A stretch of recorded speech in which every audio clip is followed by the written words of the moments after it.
Thank you for joining us this evening. The battle over how controversial books should be handled in Iowa schools continues. A piece of legislation would allow teachers and librarians to be punished for allowing material deemed obscene in their classrooms.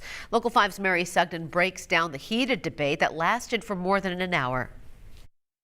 The left destroys every institution that it moves into and takes over. And we're seeing that now. Senator Jason Schultz made it clear Senate File 2198 is an ideological debate between the left and right.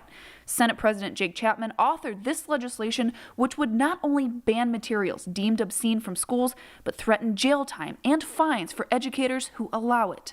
The fact that we're even having this conversation should terrify all of us.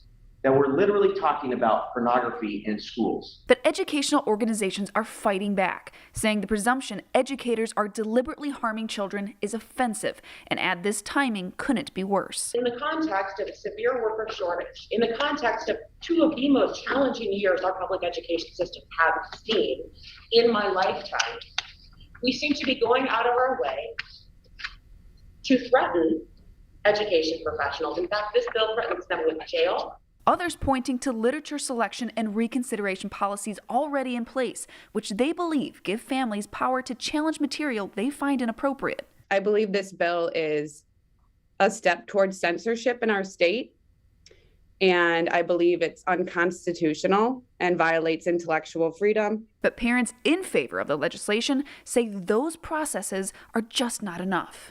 I personally know of 10 different communities in central Iowa who have filed reconsideration requests with their school districts on books containing obscene materials, and only one book in one school was removed. I'm Mary Sugden live now. What's presented today is slightly different than what lawmakers were originally considering. What is different today? Yes, Samantha, that's right. Originally, this had a punishment of a felony for educators. That has been slightly lowered now to misdemeanor. But to be clear, for educators for this, it would be a penalty of up to a year in prison. And we're looking at fines anywhere between $430 to $2,500. Now, this has passed the subcommittee, which means it will go to committee. But meanwhile, Speaker of the House, Pat Grassley, says he doesn't anticipate this will get approval in the House, saying that lawmakers there much more focused on the issue of transparency, saying he doesn't believe that they will sign off on penalties against teachers. Sam?